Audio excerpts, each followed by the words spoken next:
hate to break the news to you. No, actually, I'm going to love to break the news to you, Riverboat Jack. You are a Confederate. Whether she knows it or not, she's a Confederate. So Riverboat Jack put out a video back in 2023 talking about Matt Walsh, who is trying to defend the Confederacy, talking about disrespect to the Confederacy. Matt Walsh whines about disrespect toward the Confederacy. So I'm not going to share excerpts from the video, but I just want to respond to this. Because in this video, Riverboat Jack says, F the Confederacy, they're a bunch of traitors, all these statues should come down. And I kindly reminded people that you start taking down all these statues, because this was at a time when they were taking down these statues after the George Floyd incident, post-George Floyd. You take down all these statues, you're going down the path of Hitler, Stalin, Mao, Castro, who took down statues, burned books, purged their society of all the undesirables, in the name of social justice, I might add. Social justice. Now, what's ironic here is that the George Floyd incident didn't happen in the South. It happened in the state that she lives in, Minnesota. She admitted in her video she lives in Minnesota. But were these people in the South that made up the Confederacy, were they traitors? Well, the answer is no. And if they are traitors, traitors to what? Because the moment that you declare your independence, that you secede from whatever the region or area is,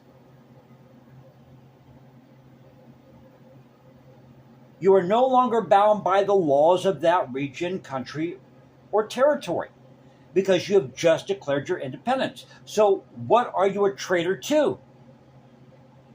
Now, if you did something nefarious while part of that union or part of that country, territory, or region and tried to overthrow the government, then yes, you'd be committing treason. You'd be engaging in insurrection. But it's not insurrection when you secede. Again, these people don't know their definitions, and they put out these videos. They want to say that, and I'm just looking at this really from a practical standpoint, from the definitions of secession and insurrection, rebellion.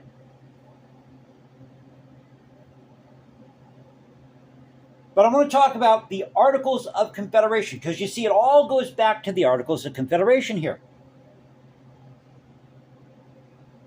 And I was having this debate with somebody the other day, because they said, well, they intended it to be they never described who they were or are.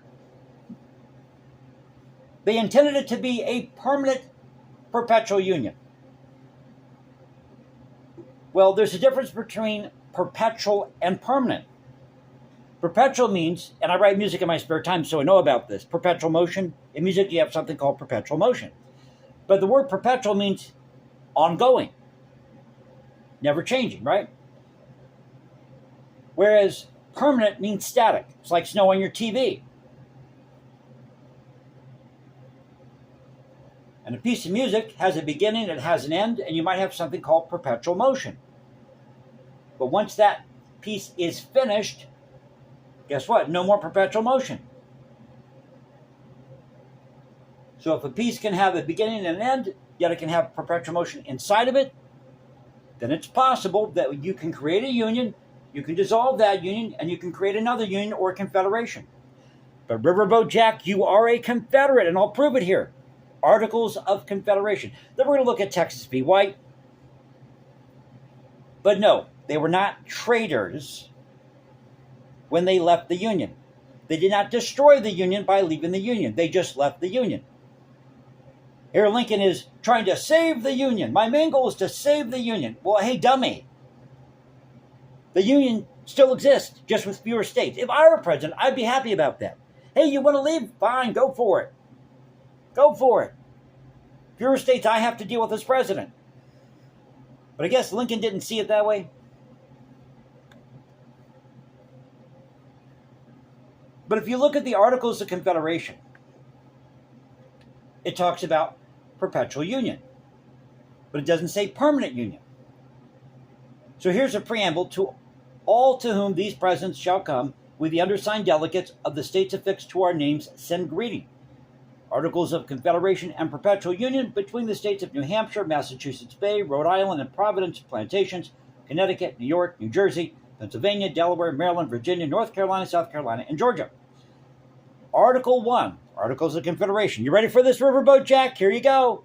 The style of this confederacy shall be the United States of America. The United States of America, by the way, is in quotes here. You are a Confederate. Embrace it, sister, embrace it. The style of this confederacy shall be the United States of America. And in fact, in the secession documents, they refer to the United States as that confederation, that union. Article 2, each state retains its sovereignty, freedom, and independence in every power, jurisdiction, and right which is not by this confederation expressly delegated to the United States in Congress assembled. Who makes up Congress? The people of the states. Who came up with this thing called the Articles of Confederation? People of the states or the colonies at the time. Article 3, and these said states hereby severally enter into a firm league of friendship with each other for their common defense, the security of their liberties, and the mutual and general welfare. But if you go to the U.S. Constitution, to the preamble, we the people of the United States, in order to form a more perfect union, establish justice, ensure domestic tranquility, provide for the common defense, promote the general welfare, and secure the blessings of liberty to ourselves and our posterity, do ordain and establish this Constitution for the United States of America. But nowhere in the statement or in the U.S. Constitution are you going to find the word perpetual or permanent. It says, in order to form a more perfect union. A more perfect union. Union of what? Sovereign and independent states. Because the Articles of Confederation had weaknesses, especially when it came to defense. But if the South were a bunch of traitors, and this thing called the United States, this union, is permanent, then we wouldn't have Article 5, which talks about the amendment process. Let me look at that now. So you have to know the difference between permanent, perpetual. But Article 5, U.S. Constitution, talks about, as I said, the amendment process. The Congress, whenever 2/3 of both houses shall deem it necessary, shall propose amendments to this Constitution, or on the application of the legislators of 2/3 of the several states, shall call a convention for proposing amendments, which in either case shall be valid to all intents and purposes as part of this Constitution. So there you go, the amendment process. So if members of Congress wanted to pass an amendment to abolish this thing called the United States and start over, they could do it because of Article 5. So again, no, Riverboat Jack, people in the South were not traitors. And again, traitors to what? Once you secede, you're no longer bound by the laws of whatever the area, region, or country you're once part of. But if you look at Texas v. White, even in Texas v. White, they admitted that secession was possible. This is part 5 of their ruling here. But the perpetuity and indissolubility of the Union by no means implies a loss of distinct and individual existence, or the right of self-government by the states. On the contrary, it may be not unreasonably said that the preservation of states and the maintenance of their governments are as much within the design and care of the Constitution as the preservation of the Union and the maintenance of the national government. Part 6, when Texas became one of the United States, notice it says United States, not United State, she entered into an indissoluble relationship. Indissoluble relationship. She entered into an indissoluble relationship. Well, right there is a contradiction. Because if you can enter something, you can also exit it. Anybody who's taken contract law or studied contract law knows this. If any part of that contract is breached, guess what? The other party can sue, and they can leave the contract. because that contract's been breached. The union between Texas and the other states was as complete, as perpetual, and as indissoluble as the union between the original states. There was no place for reconsideration or revocation, except through revolution or through consent of the states. So right here, yes, secession is possible.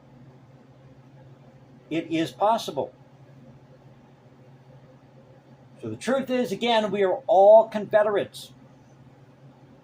They were not traitors in the South. They were doing what they felt they had a right to do based on how the Constitution was written at the time. And it's always been about self-governance. The right of the people to establish or abolish a government